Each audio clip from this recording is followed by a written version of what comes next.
Okay, so thank you so much for everyone from DNKL and then Forest of Wisdom. And I'm joining actually from the Devon Science Center in South India in Karnataka. And yeah, it's warm here, but it's beautiful here. There's so many monks gather here. This, have you heard that annual debate? And the monks and nuns do separately for the annual debate, and then the monks are doing usually this month of the year. They gather. I think this year they have monks coming from 20 different monasteries and gather in Depu Monastery and doing the debate here. And then the debate is more like the primary textbook, this is Pramana Vartika.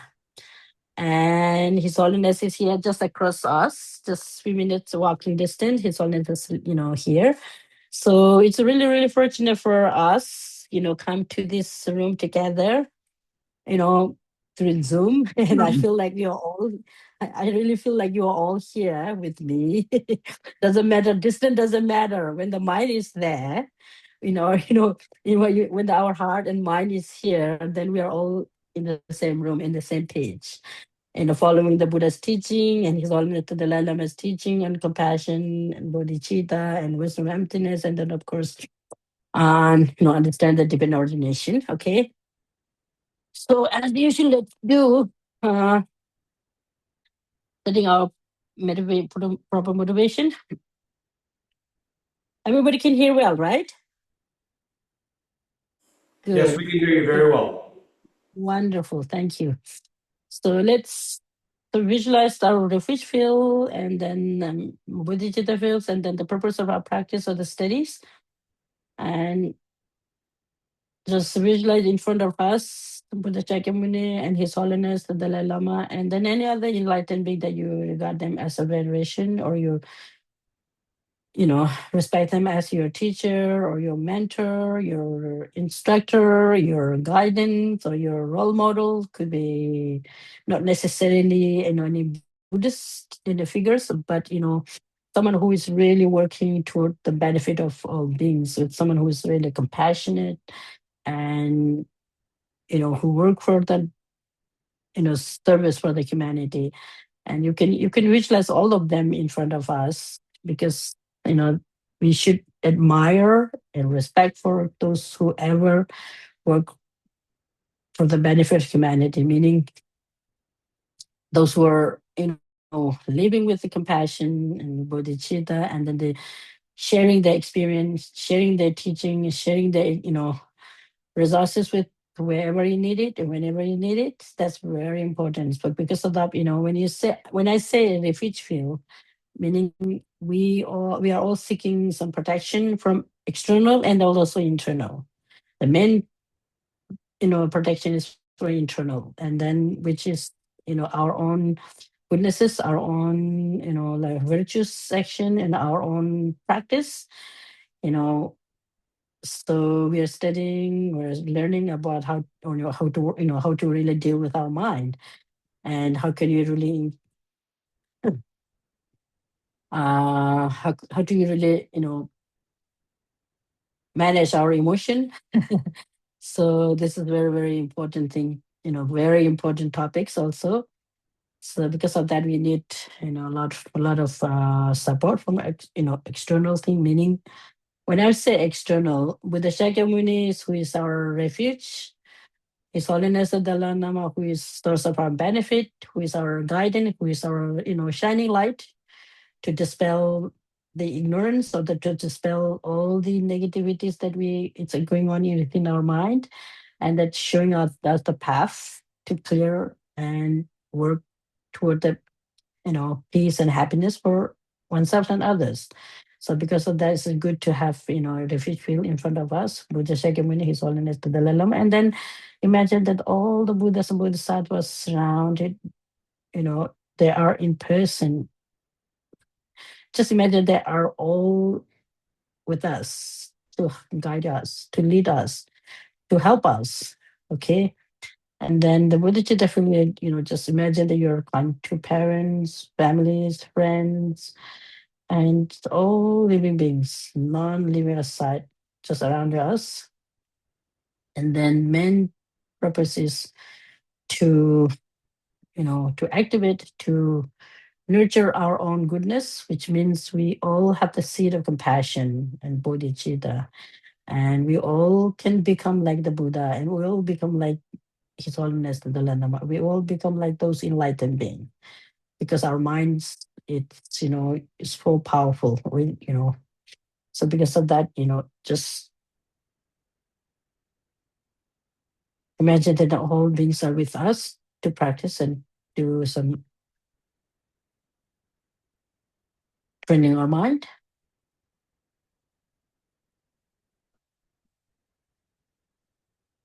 And I think you all can just imagine that you are all here in Mongod in South India, just in front of His Holiness resident. Because I'm actually just in front of just a few minutes, about 5 minutes walking distance where His Holiness is here, and then so many people around the world are coming, receiving blessing, teaching, guidance from His Holiness.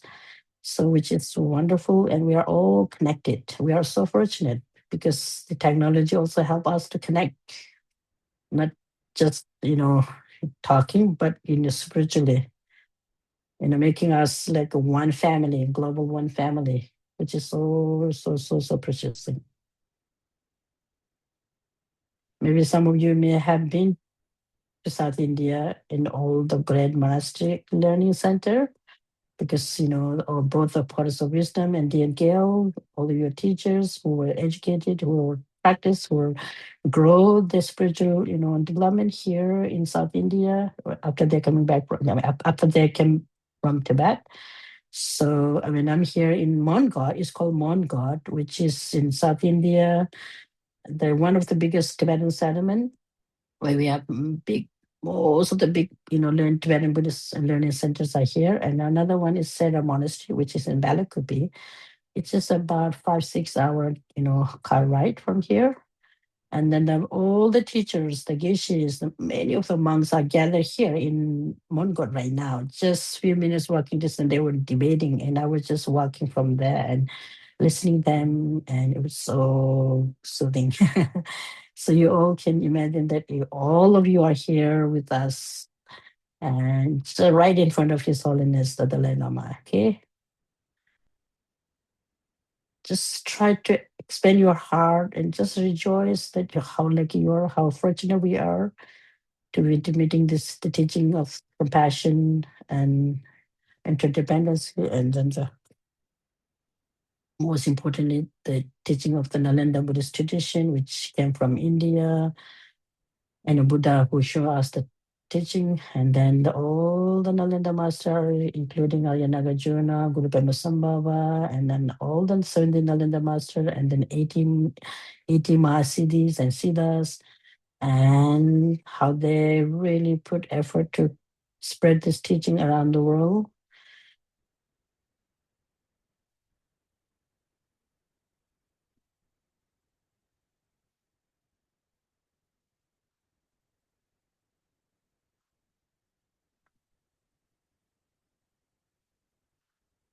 Take a few more minutes to just try your best to bring His Holiness the Dalai Lama and Buddha Shakyamuni and all the other enlightened beings in your teacher very clearly in your mind, because we're studying psychology or Buddhist psychology. Psychology means we're studying about the mind. And then, of course, there are different types of minds out there. Out of them, the mental consciousness, and bring all the refuge feel like, when you're looking at the mirror and your image appear there.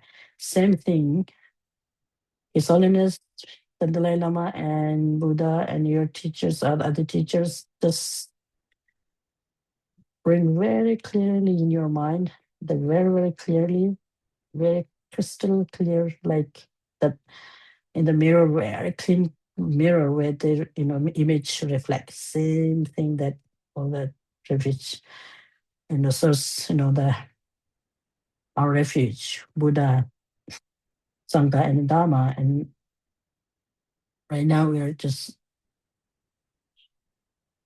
jewels of the Buddhas. Okay.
Okay, so we have set the motivation, I mean, the fish field and then the bodhicitta fields, and the purpose of our study or the practice is to remove our mental illnesses, or another word, all the negative emotion, and then increase or strengthen that positive emotion.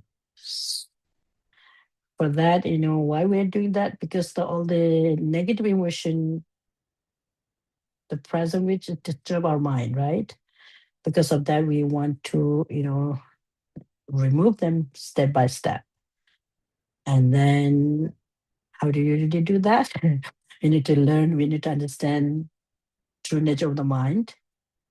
So it's, we did first of wisdom, we did a study about the mind, and why we study mind, and then a few verses about the textbook that we have uploaded on the website. Remember that?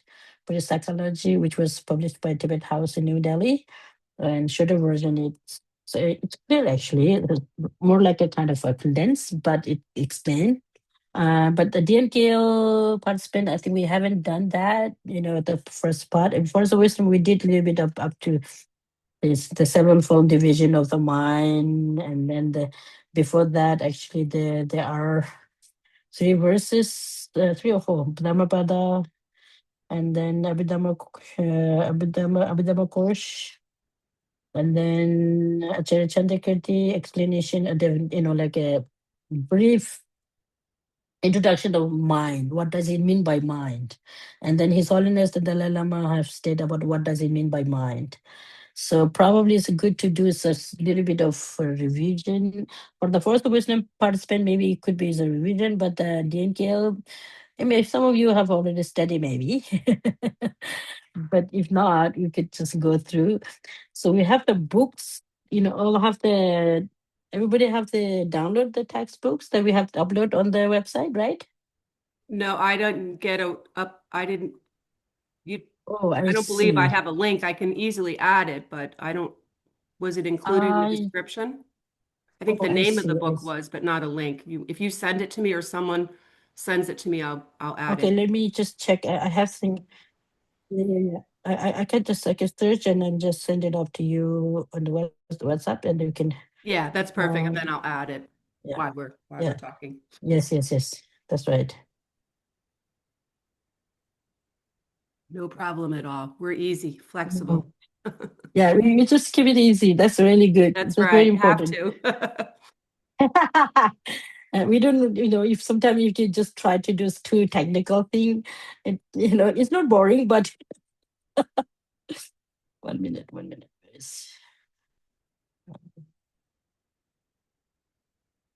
I have them here. 1 minute.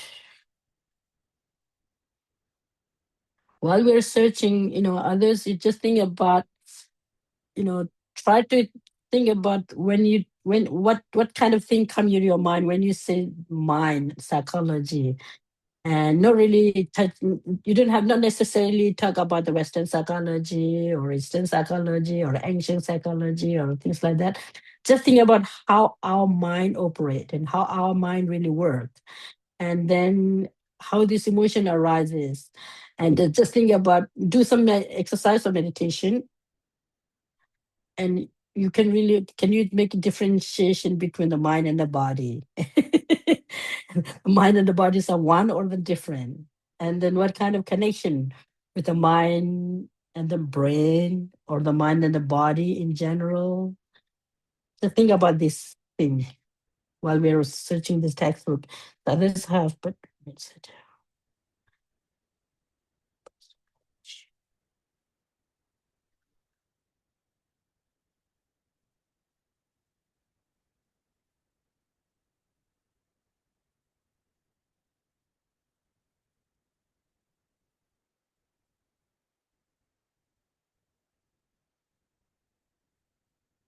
okay.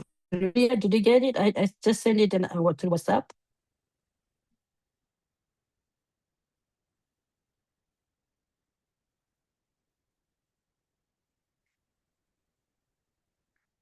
Okay, I got it. Chappelle, you have access to WhatsApp. Do you want me to post it for you so you can show, or how do you want to do it?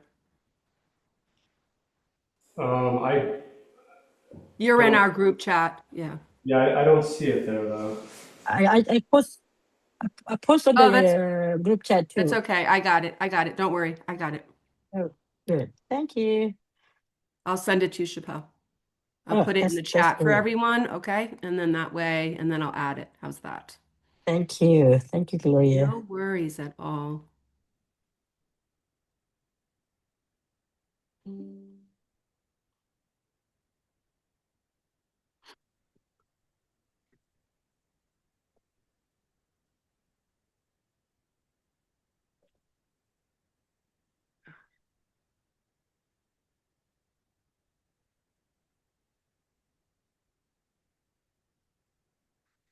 Okay, so in the textbook where you say page, the textbooks page start from page 19. It has few things in the textbooks because it has it's a bit of psychology, 7-point mind training, logic, debate, and collective topic. But the first textbook is which is about Buddhist psychology. So when you say Buddhist psychology, I think what it means is, the Buddhist way of explaining about mind.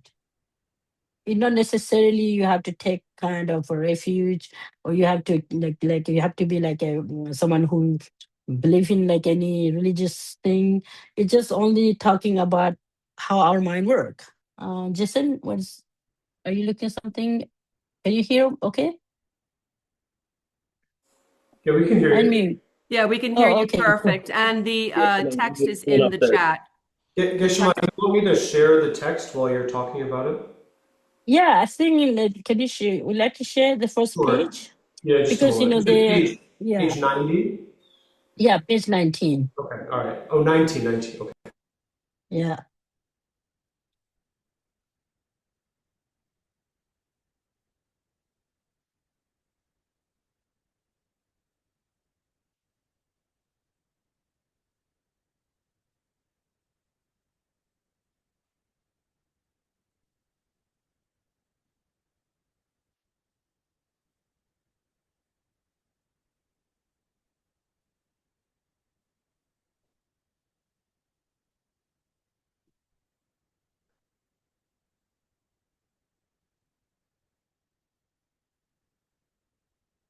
so Chabila, are you willing to share that page?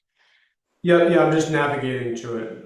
Yeah. Okay, take your time. That's okay. Take your time. That's okay.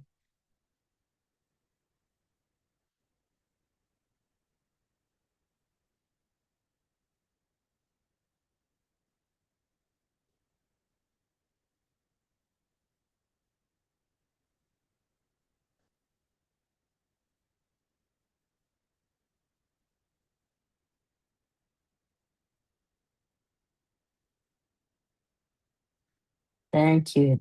Yeah, that's it. Okay, cool. Oops.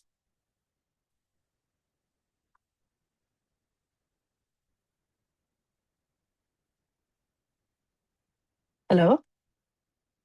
Yes. Oh, okay. All right. Maybe, okay, right. That's good. Okay, so let's, go. This is the Dhammapada. So if there are some new people are here, I think they have some news there, right? Dhammapada is actually is a Buddhist in a sutra, this text, and where it mentioned about, it start with why study mind. I think this is a good question. It's good to start with a question for ourselves. Why we study mind, meaning if we understand our mind correctly, and then we will be able to take care of our mind. We are having so many problems, so many confusion, so many suffering because of we are not really able to take care of our mind well.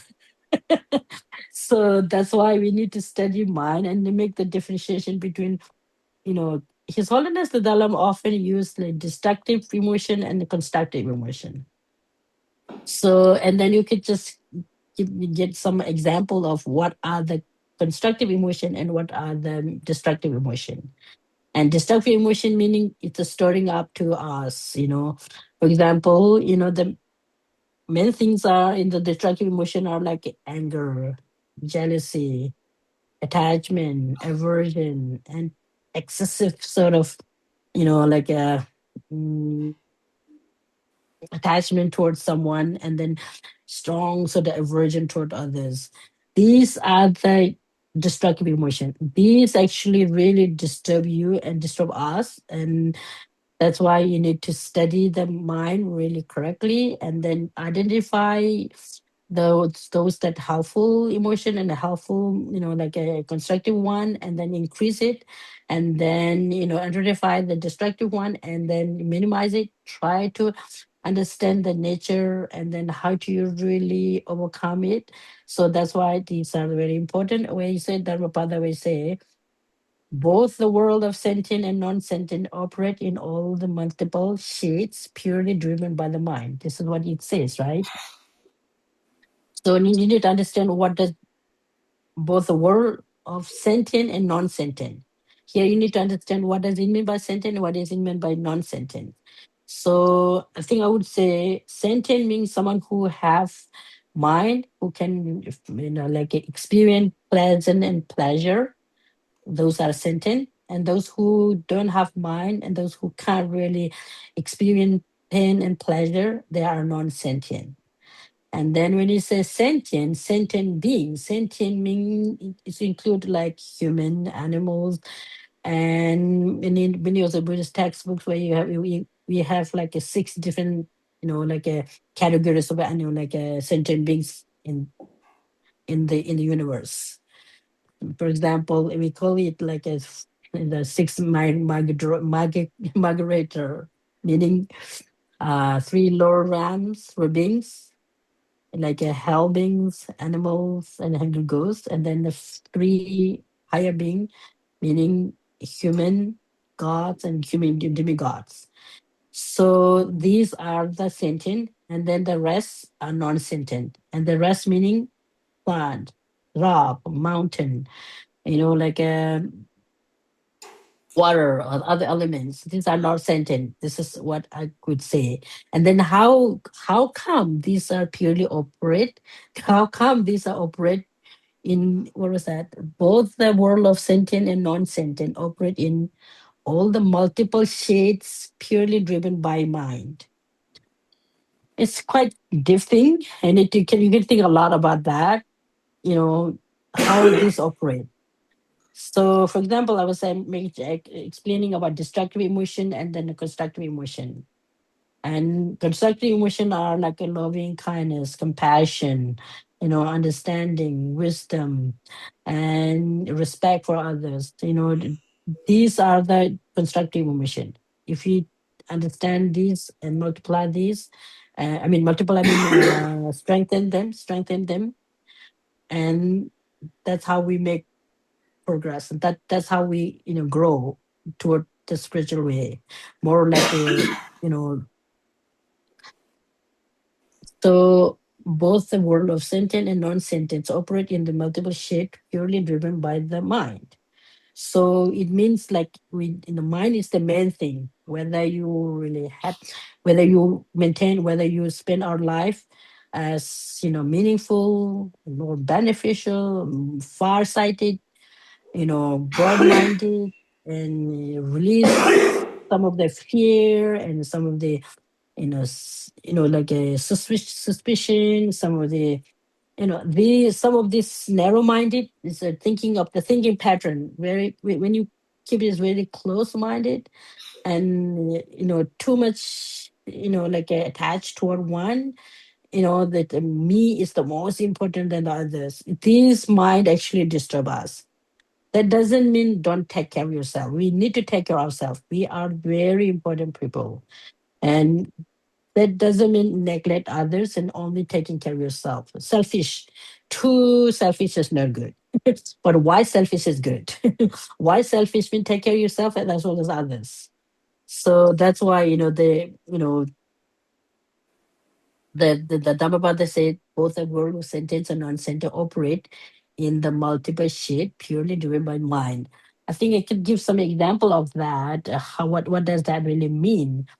Operate by mind. You know, if you want to be happy, practice compassion, loving kindness, understanding, respecting. If you want to be rid of suffering, if you want to have, if you want to have like a good friend and families, and then just try to be compassionate, loving, caring, good human being. I know you all are really good human being. You know, we are all trying to be good human being, but you know, increasing the knowledge, increasing, like strengthening our goodness, there's no limit. But on the other side, on the other hand, for example, the attachment, aversion, these are rooted by ignorance. It has limitation. But we can remove them by applying at the correct or the right antidote, like enlightening the wisdom, understanding, and understand truly. So because of that, the Dhammapada word makes really sense. If you learn how to tackle angers, and if you try to like how to overcome anger. So these really help. Okay. So I think these are the meaning of that, and you can do a lot of discussion and your own. You could come your own thought about that. What does it really mean? How it really work? This kind of thing. But these are the my some of my thought about that. When it's sentient, when it's not sentient, and how it will operate, and how it operate. Meaning, okay, for example, someone who really expert about you know practice patient, for example, practice patient and always compassionate, taking care of others, and but you have to be really skillful. Skillful mean do what you can, and if there is no way that you can help others because of some limitation, then wait. So because of that, you have to be really, you have to be really realistic, and we have to be really practical. So, but if someone who are really expert and who are really able to control their emotion, even though there so many others, so many like difficulties are happening, but they remain very calm and peace. It doesn't mean like just living as a stone, but at the same time really really benefit many many beings, and then their mind is remain like an ocean. His Holiness often shared that. His Holiness the Dalai Lama, people ask question about how do you really overcome, how do you really keep your mind so balanced, so calm, so peace, even though when there's so many chaos happening in your country, your people around here and there. And he often answer like that. Yes, when I see so many chaos happening, so many killings, so many difficulties happening, and then at the beginning it gets a little kind of uneasiness sort of thing come, but then when you think deeply about the cause and condition, the cause, the law of karma, then the reality, and he often say his mind just goes like an ocean. It doesn't shake, it doesn't really shake his peace of mind. Instead of those who are hurting him or his people, but he generate compassionate toward them because they are creating like difficulties for others because of ignorance, because of not understanding well, not because of very shortcoming, very narrow-minded. And instead of hatred, getting hatred or angry toward them, but he's always compassionate toward them. These are, we all can do this kind of thing. Okay, that's what it really mean about this. You know, what is right, what is wrong, what is good, what is not good. Everything is operated by the mind. Do all you agree or not? I'm just wondering. I'm just curious about that. If someone have maybe a question or not agreeing or maybe any suggestion, you are welcome to share. And unmute your mind and share with others. Geshema, Yes. I so Hello. I think about mind. Uh huh. So is mind like do beings have a mind because they have a brain, or is it like an experience thing? Like anything which can have Right. experience has a mind.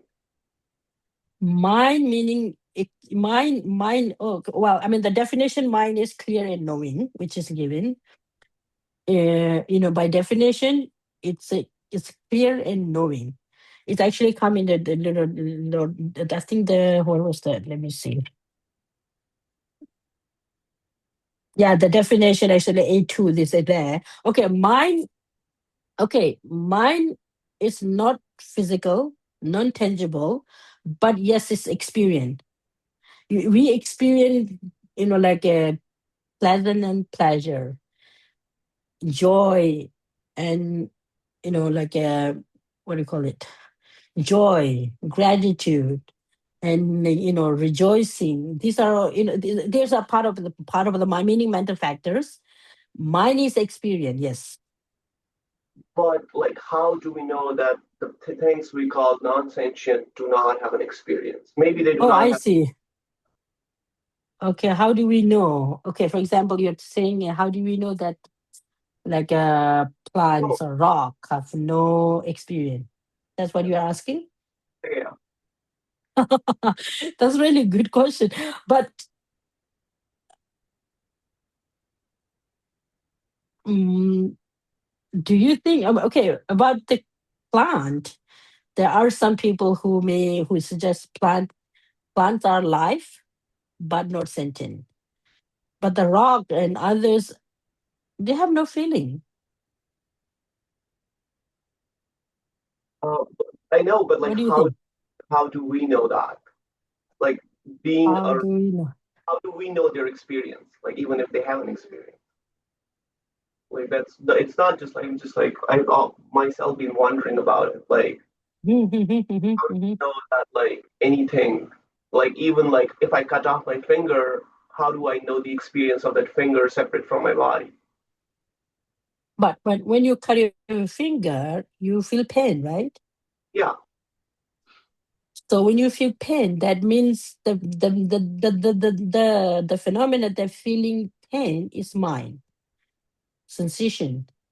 yeah, It is actually a sensory consciousness. We call it consciousness, mind consciousness, awareness. Sometimes they use as a synonymous, and then some context, then the differences are there.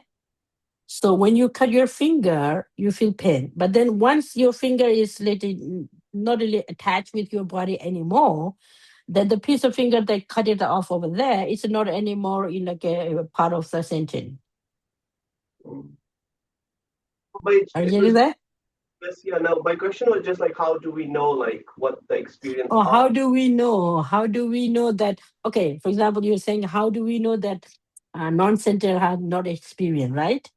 Yeah, yeah, But they don't have ability to communicate. They don't have ability to think. They don't have any ability to make a differentiation what is wrong or what is right. For yeah, example, rock, table, yeah. computer. Well, I mean, when you're talking about the artificial intelligence and some of the technology, but these are programmed by human beings. Yeah, like my question was, is it any sort of experience or is it like a definitive experience where there should be pain, joy, logic, rationality, or is it like, oh, they just have an experience? Like, The mind, it's the mind itself, right? yes, yes, yes, the mind. Like, what defines Mm, sentient and non-sentient? Is it like a particular type of experience, or is it just okay, any? sentient. All right. Okay. What I was saying is sentient and non-sentient. And I was saying sentient mean those who are living being, living, living life, those who are alive and who can feel pain and pleasure. Mm, They are sentient. And then those that category, those are the other phenomena that existent but no ability to feel pain and pleasure, they are not sentient. That was I was saying, right? And I was giving example, a non-sentient plant, rock, mountain, like that. And then sentient animal, human, insect, they are sentient and they have a mind. And then the others, they don't have mind. They don't have any ability to think, or they don't have any ability to plan. They don't have any ability to make a decision. And then Mm. your question is, how do you know they don't have, right? But it's a kind of obvious, for No, example, more of like sorry? what exactly you mean by mind, because question was more like, do they might have some sort of an experience, maybe not the sort of like where you experience joy and pleasure and like can like. Joy, like what? Non-sentient, non-sentient, someone who may have mind. Like, for example, what?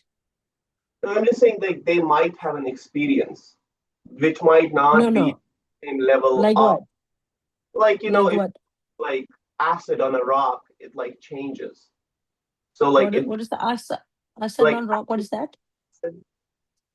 like acid on a paper, like acid, like the chemical. Acid, Yeah, chemical, acid. That's chemical. This purely chemical react. Acid. You say acid? yeah. If you put acid on a paper, the paper like Uh burns. So paper, we don't know what the experience of paper is. It does read the outer. huh. I see. I see. It doesn't Do you like. think paper have experience? Paper experience pain and pleasure? I think they have an experience, but maybe not pain and pleasure and like the sort of experience we have. What kind of experience then? Experience as in they do react to things. Oh, And okay. So they are more like, I would say they're more like a kind of chemical reaction could be there. Some substances reaction could be there. Substance, not like a mind. yeah, no, that was my question. What exactly like mind means? That was basically the question. Like, Okay, mind, right. Mind meaning clear and knowing. Knowing thing. And then mind have the capacity to transform into perfection. Mind have the ability to make progress. And mind is the only one that we can plan for external thing. The mind is the mind is and the other thing, others like our hand and then our ears and the nose. These are like faculties. What do you call it? The part of our body. yeah, So I mean, of course, you can ask about question thing. Usually, when you say, whether the, like a non-sentient, okay, there are some discussion in the classical textbooks say plants may have, the mind, but I think trees, for example, trees or flowers, they are living, they have life, but they don't have mind. And mm, then if you could ask, how do you know? Well, they don't have any reaction when you try to make it. For example, for a young, very newborn baby, for example, it's really clear that they have mind. And then even though they are not able to, the language and these are yet to develop, but they really can feel when they're hungry, they cry. When they're happy, they smile, even like a very 1 day old newborn baby. And when you try to communicate with them, they respond us, they do some kind of reaction, but not the rock and paper and others. It's just we can do anything for them. And I think they don't, it's like the paper and rock, they don't have any mind and they don't have anything. But then when you burn them, and yes, then it's some communication, because of some like opposing things are there. For example, cold, hot. There are things like that, and it's just vanish. It just burn, and it cut it in pieces, and then do like that. So non-sentient. When you say how do you know, it looks like it's quite obvious. It's no. For example, take this bottle of the water. I mean, King. you know, I would say the water doesn't have mind. But then you could ask, how do you know? Anybody else have any idea? How do you know? When we study, it's always good to have the Q&A session, meaning ask the question and give your own thought. So your name, who was that? Maybe you said like a paper may have like a mind, or they have respond, or they have reaction, or something like that. Anybody else have any idea about how do we know that rock or paper have no mind, no experience? Sorry, no experience. Yeah, somebody here has something to say. Well, paper, Okay. like paper, rock, inanimate objects. You could speak up a little bit. Oh, sure. Like paper or a rock, it doesn't suffer. So because it doesn't suffer, it's like if you take a rock and you change its shape, it has no preference. But like a living being has a preference.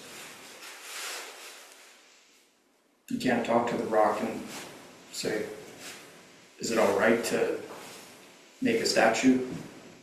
The rock doesn't care. That's nice to do. Rock or gold, even gold or silver.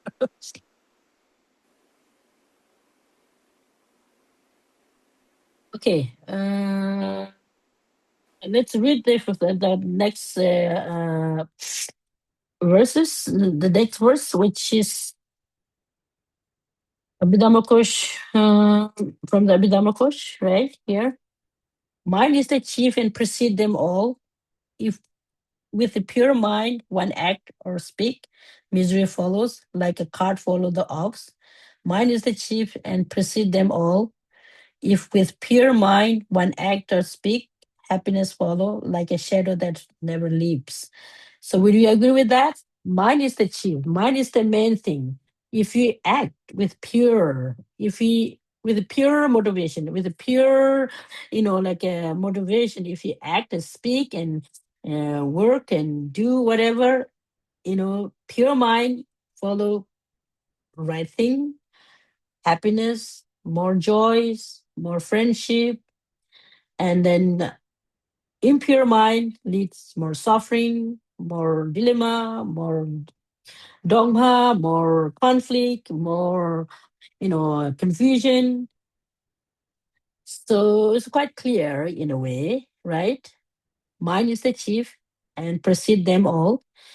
If with pure mind one actor speaks, misery flow like a cart follow the rock, follow the ox. These are in ancient time, things. And something now you can use like a train or flight and like airplane. It's like that, okay? And then mind is the chief and precede them all. If with pure mind one act or speak, and happiness follows like a shadow that never leaves. So these verses are just explaining about the mind. Taking care of the mind is very important. Okay, and then go to the next one. The diversity of the world arises from karmas. Here, talk about little complication things. The diversity of the world arose from karma, which in turn is the intention, and in action is the action. Intention is the mental karma, and what give rise by the intention are physical and verbal. It's actually how we actually act, how the mind, the intention, how karma is created. Karma is okay. Let's just do some simple thing, and then also some complication are there. So here, karma means action, and that's also intention. A verbal and physical karma, physical actions are, you know, it's called karma, but the main thing is intention. Okay, mental thing. Karma is the mental factors. It's not really like a physical thing, but the physical and verbally we act and we create karmas. Okay, so the diversity of the world, meaning diversity of the world. Our world is a kind. Diversity means different things, different. So many, different kind of patterns, different kind of life. Just looking at only on this blue planet, you have so many different things are there, right? Animals, so many different birds, so many different wild animals, and then also the landscape. These are all kind of so many different things are there. Okay, now the diversity of the world arose from karma. Whether everything arose from karma or not, you can do some discussion. We can do a lot of We can do a lot of discussion about that. But in general speaking, it's true. Karma decide, meaning then how do you really create karma? We are all responsible our own action. Everybody agree with or not? We we are all, every sentient beings are responsible our own action, but human beings have special mind, special intelligent, very sophisticated. Of course, we can do a lot of good thing, and then if you do not really use the mind correctly, we can do a lot of destruction too.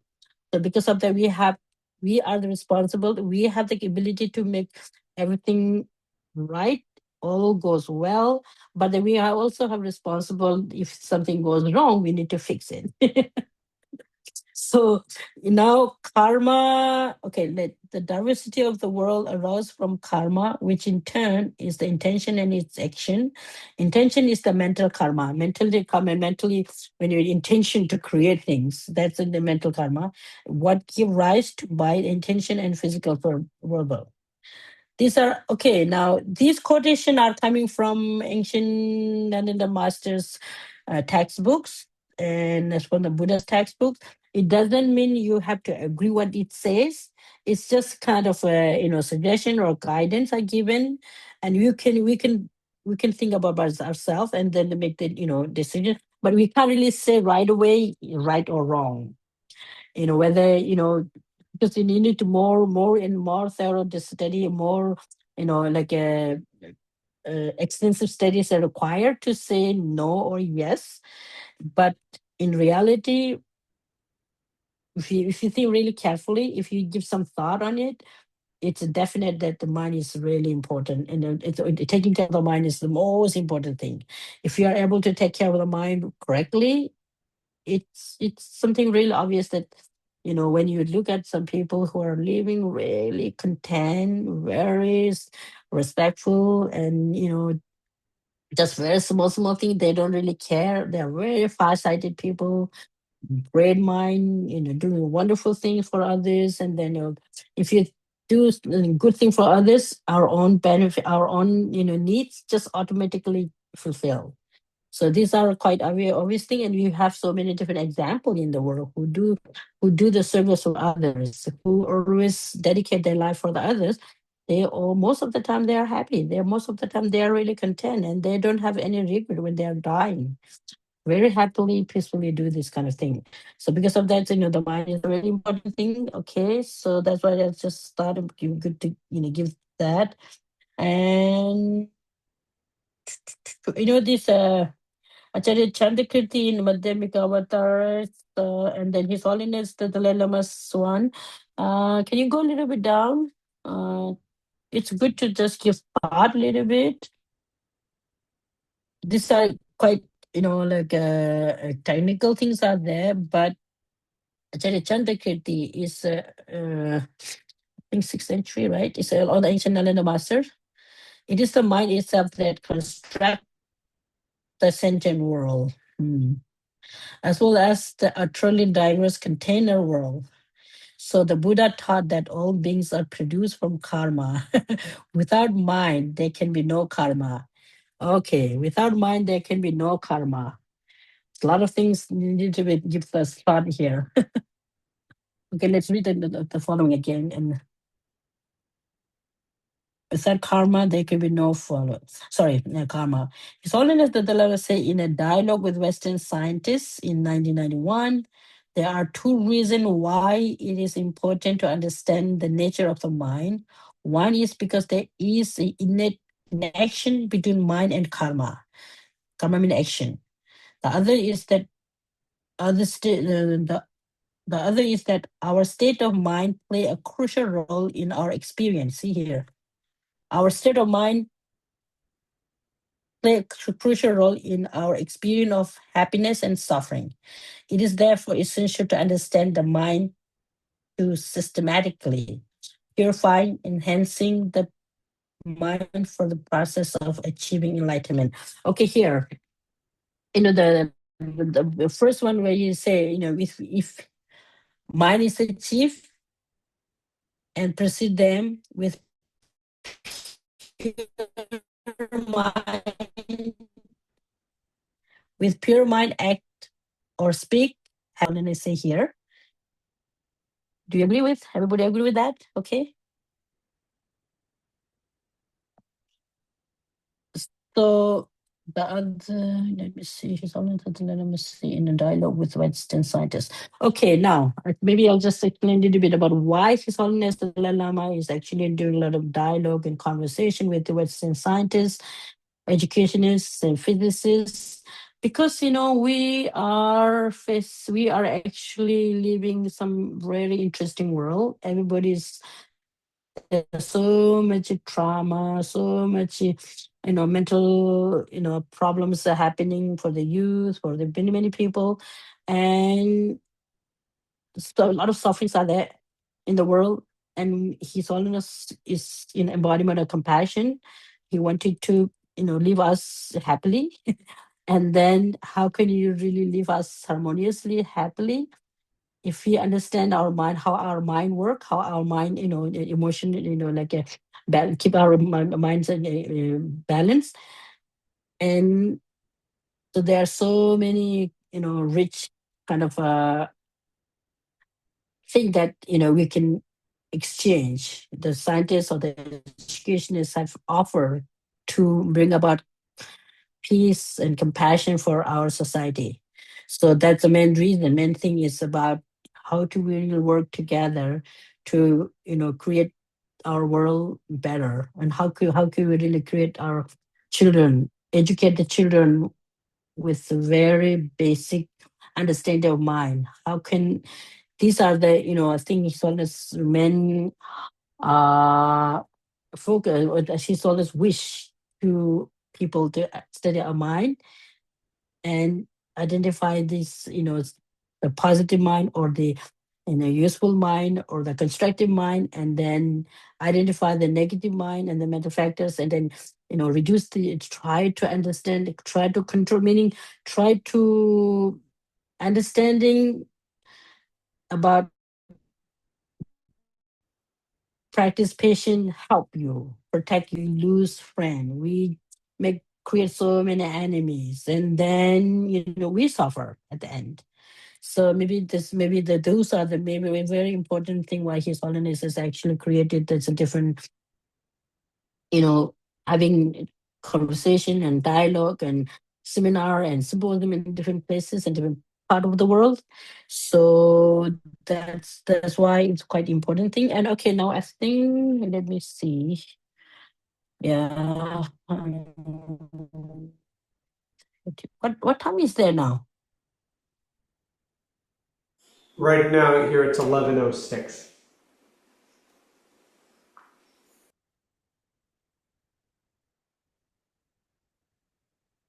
I can't hear well.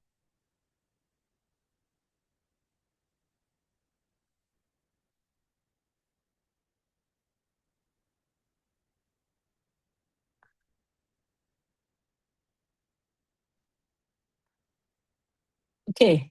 I want to give some suggestion. Okay, don't worry. Uh 11:07. Okay. So we have time. We have some time. Okay. Would you like to do some discussion about these few verses that we read? I saw earlier at the Gale, you do like a group kind of a discussion, or you could someone's give about the sentient non-sentient thing, and then the few of the verses that I read earlier about karma, intention, and then how mind is the main thing, not like a physical and verbal. Why not others? And how the motivation really, just maybe talk your own experience, right? We always do the planning, decision, responding. Everything's done by the mind. And then the physical and verbal, you just follow, like, the ox, the cart follow the ox, right? Will you agree with that or not? Anybody have any idea? Yes or no?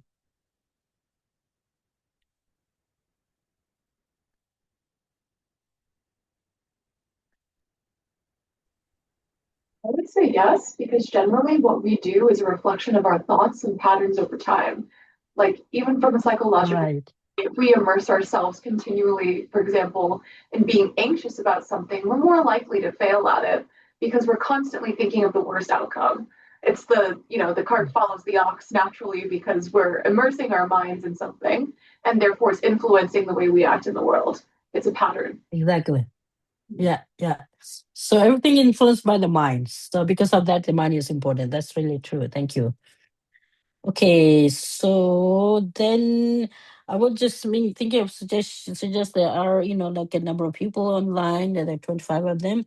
We are going to do the next few session on about mind, and have you seen His Holiness the Dalai Lama and many geishas have created some textbook about the philosophy and science, the Indian science and philosophy. What was the title of that? I can't remember it here, but there are series of books about like a study and implement to your life based on purely academic or secular way, and then the book two, which is called The Mind. The title is Mind, and out of this, like I don't know, 5, 6 series books are there, and then the number two is The Mind. So maybe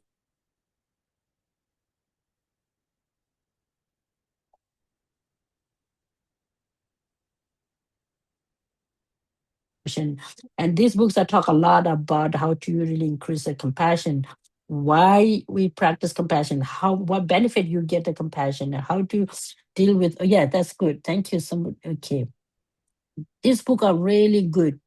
Yeah. So if you have already, good. If not, maybe get the copy, and when you get time, read through them, and they are not that complicated. It's quite understandable, but then as a reference use, we will go to little later about the definition of the mind and how many different types of mind we have, how these work, like that. This the first those of these verses that we just cover is just more like a general introduction about the mind, and then in the following it will come about primary mind and then mental factors, and then what does it mean by primary mind and what does it mean by mental factors, and these are coming little later. This will be helpful, I think, right?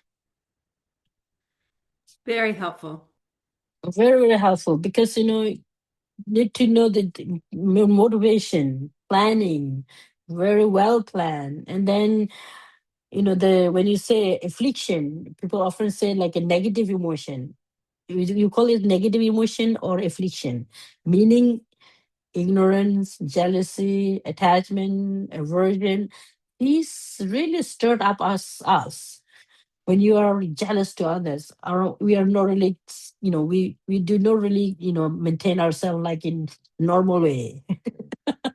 So because of that, why are you jealous to others? Just instead of jealous, rejoice, appreciate others. And then, instead of getting angry, just try to understand the reality, and then try to talk and communicate if there's any differences, if there's a disagreement happening. And if in some cases, sometimes, because of the, circumstances doesn't allow you to communicate correctly, communicate directly because of the, because not everybody is same. And then, okay, give yourself like a break. Okay, I think now I need to just stay away for the sake of benefit for both party, and then later on go back again, because we are all connected. Interconnectedness is also very important. Here you talk about the karma, meaning we often say now we are in the same like a screen and sharing each other's sort of experience.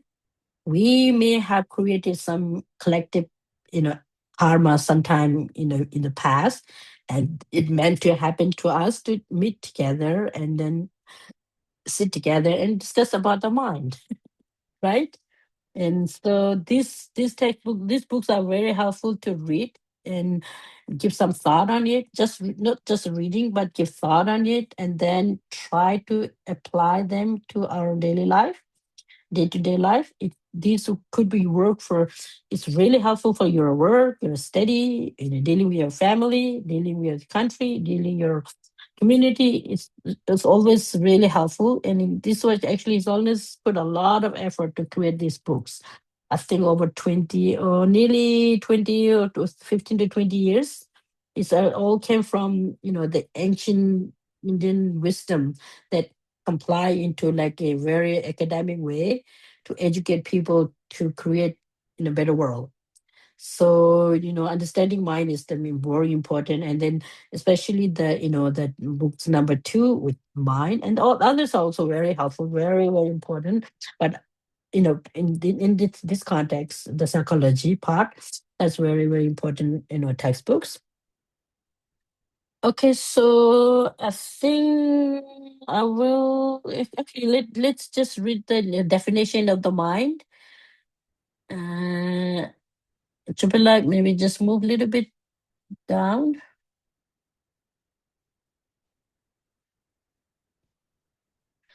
Okay, here, the definition and the nature of the mind.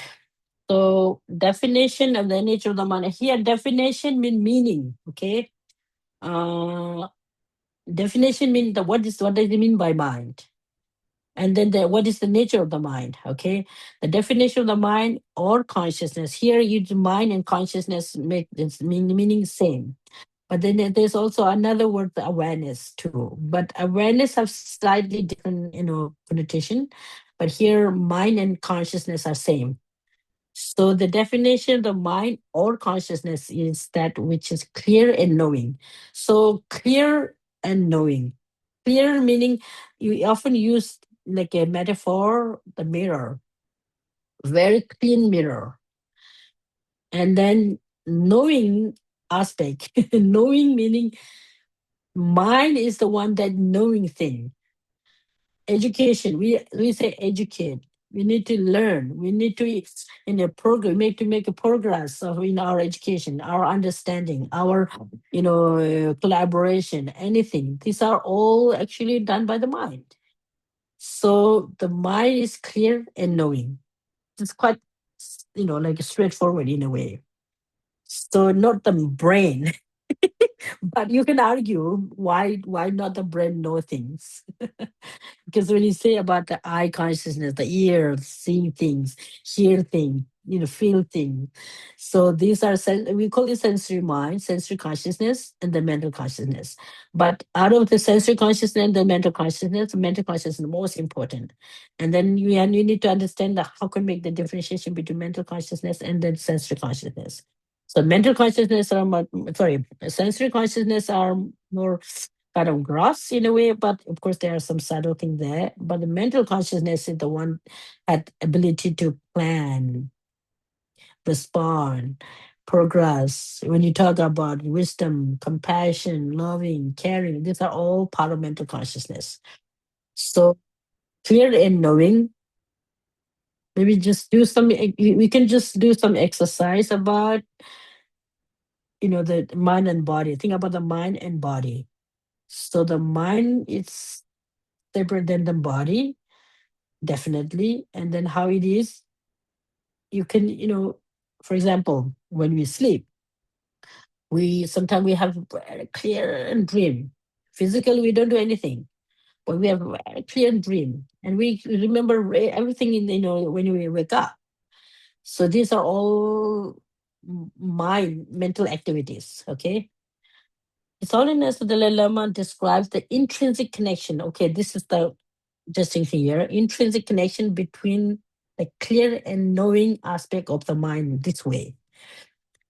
The knowing nature or agency is called mind, and this is non-material, non-physical, meaning non-material means non-physical. It's cognitive event, causes the nature of knowing because of the fundamental nature of fundamental nature of clarity that underlies all cognitive events. This is the mind's mental nature, the clear light nature of the mind. Okay. Okay, now I'm just talking about the mental consciousness. The very true nature of the mind is pure, clear. It doesn't have it's the affliction or the destructive emotion are not really mixed with a clear mind. They are just covered like a cloud that covered the sky. So you can, when the cloud is gone, the true nature of the skies show. Same thing when we really try to remove all this, some of the disturbing mind, some of the disturbing or the affliction, then the true nature of the mind can manifest. That's why we call it, we all have goodnesses within us. It's a matter of how can you really discover it. Through education, through learning about the mind, and we can really discover the true nature of the mind. So where there's called the clear light things here, but it's clear light has different understandings are there. So I'll just leave over here. And then, if you want to do a discussion by yourself a little bit, we have 10 minutes left. And probably. We have a couple questions over. Oh, okay. I have okay, with that, Jason? Yeah, this is Jason. Right? Okay. So, with respect to the clear light nature of mind, can you speak to the connection between mind and intention a little bit more? So we started off talking about how, like, actions in the mind are like the cart and the ox, right? Cart and the ox, right. So actions follow the mind, right? So action follow the mind, correct. Right, and then how do intentions fit into that? Right. So what's the relation like is the intention the ox in this metaphor, or how can we think about, like, what is the relationship between intention and mind? And is intention also in the nature of clear and knowing? Intention, right. Okay. Intention is actually one of the mental factors. It's a part of the mind. And what is the connection between these two? The drivers of the world arise from karma, which is in turn is the intention and its action. Intention is the mental karma. So what is the main do you think that the intention has to do something with when the ox and the cart, or sorry, the carts follow the ox, right? Yeah. So motivation, if we act or speak with pure motivation, right action will follow, right? If the motivation is pure and clear, pure, right thing happen. If the motivation is impure, wrong thing happen. But the intention part is actually, there are five it's called the five omnipresent mental factors, or the five everlasting mental factors. It's accompanied with all the mind all the time.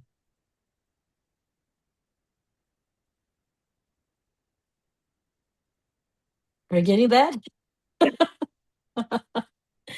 But the word, that intention, sometimes, okay, I get what you mean. Okay, when you say, when you are doing something and you have some kind of motivation or intention to do, and the intention means it which lead you to act what you supposed to act, or what you're supposed to speak, or what you're supposed to do, right? Right. That what you mean?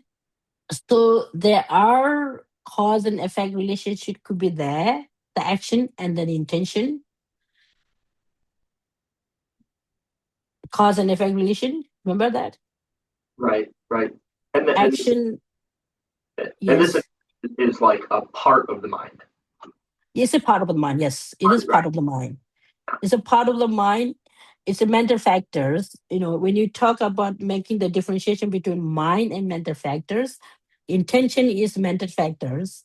It's not mind, but it's a part of the mind, meaning it's accompanied with the mind all the time.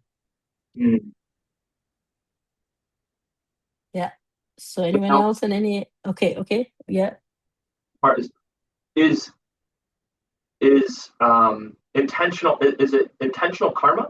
Is that how? Is that what the? I don't have the No, word. the karma is intention. Karma is intentional. Karma fall in intention. Karma is, the mental factor that, out of the 52 mental factors that are identified in the Buddhist psychology, karma is intention. So, but not all the intentions are karma.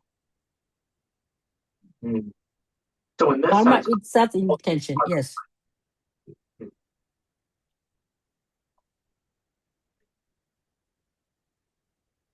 Yes. Geshema, Yes. I just have a question. So where the Dalai Lama was describing the nature of minds, is it Mhm. that the clear and knowing mind is Mhm.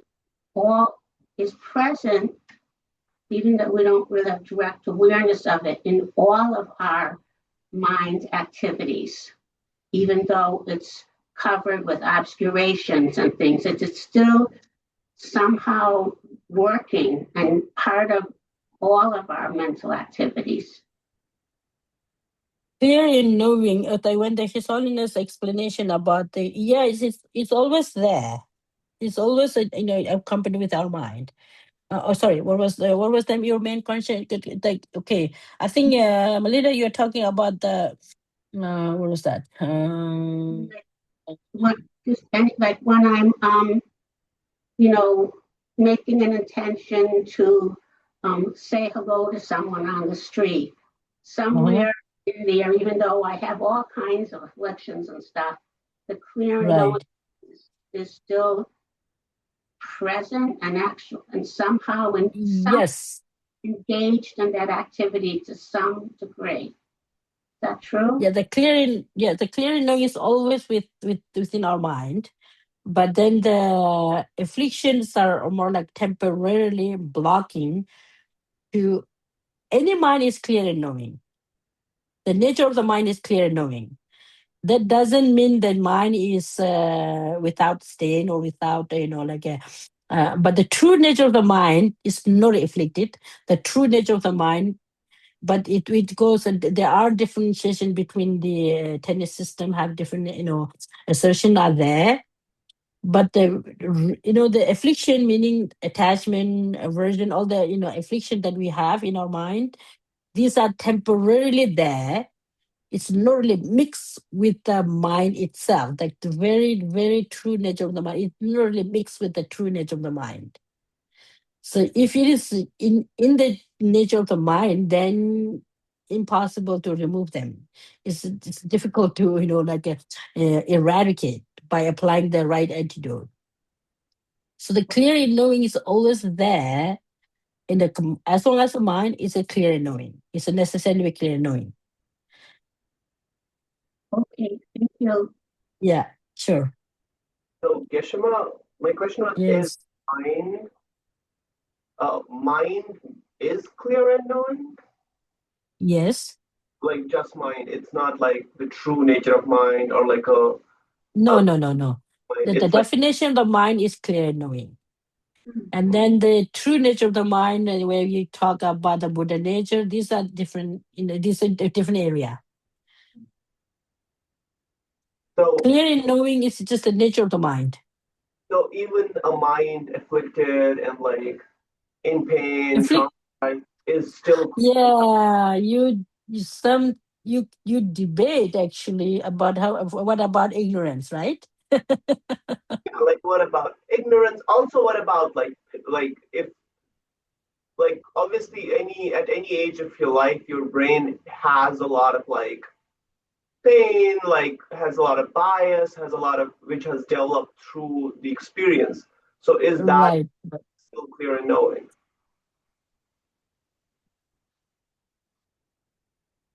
Ignorance, clear knowing. Certainly. Yeah, ignorance is by definition, yes, but it's kind of odd. But then, ignorance, attachment, and bias, these are mind and mental factors are there. But the nature is a mind, a clear and knowing, but it's a misconception. It's a misperceiving things. The bias, ignorance, and aversion, self-cherishing mind. And these are all like because of this fiction that actually obscure you to just period. But ignorance, actually, in the misconception, usually you can remove them from the seed, from the imprints and everything. You have to eradicate them. So that's why you call it like a destructive emotion and then constructive emotion. And then by definition, when you say clear and knowing, many of the textbooks, we debate a lot. For example, self-grasping ignorance. You have to just remove from root completely. So there's nothing in the self-grasping ignorance that could be helpful for us. So because of that, the ignorance is the main, the root cause that bring us so many trouble, not knowing the reality. And because of that, the aversion attachment arise. And then because of that, we act. And then, negative action, all the negative karma or the action that we create. And because of that, we suffer. Yeah.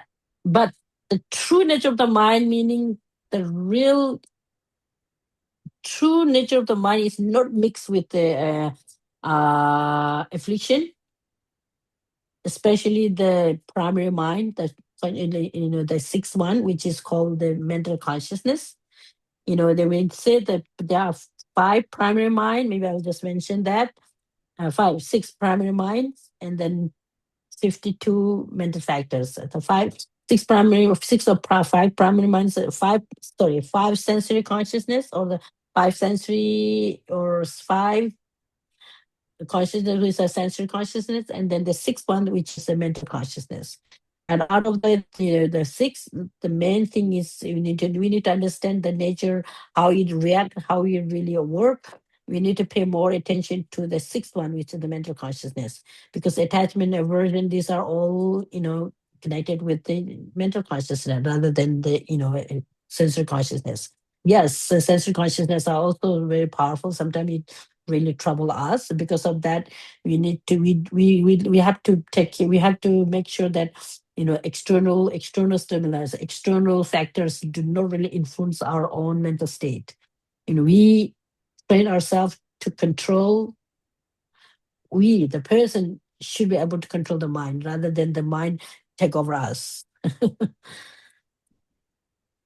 All right, so I think the time is 10 o'clock here. And anybody have any more question or anything? Otherwise, we'll wrap up. And thank you for coming. And I would suggest to read a little bit from the books, from the classical book, the mind, the series number 2, and give some thought about what does it mean by constructive mind, constructive emotion or constructive mind? And what does it mean by destructive mind? And what are they? How you really trigger?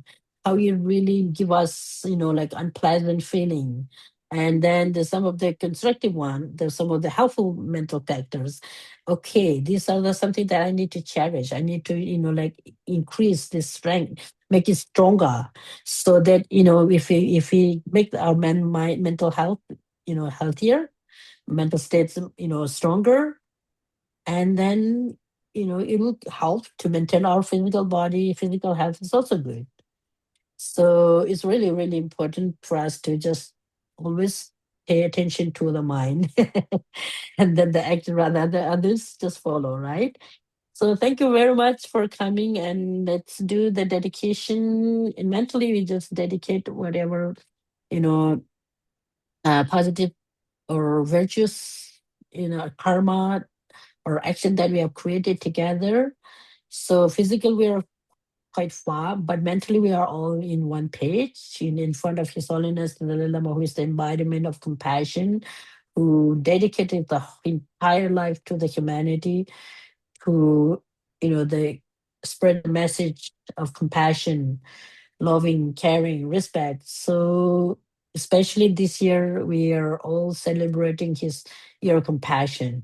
So, let's dedicate whatever we have, created to long life of His Holiness, and then bring about peace and harmony within ourselves and our community. It should start from the individual, and then we can expand, for the entire world. Why not? Because we are all good citizens of the world, all right?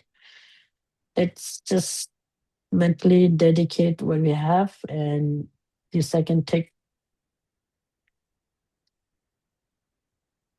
Just feel the joy that we are so fortunate that meaning, teaching of the Dalai Lama and many other beings who are working for the benefit of beings, mainly spreading the message of loving kindness and compassion.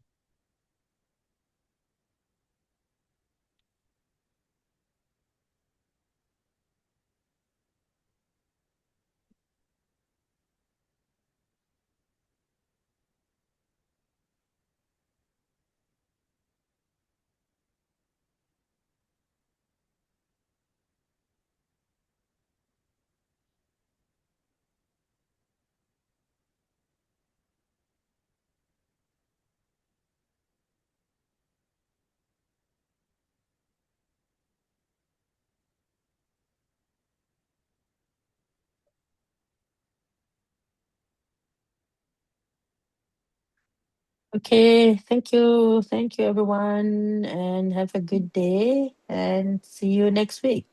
Thank you so much. Yeah, thank you. Thank you, Geshema. Thank you. Thank you. Thank you. Shalom. Bye-bye. Menjalajayo. Thank you, Gloria, Chapella, and everybody. Thank you. Bye.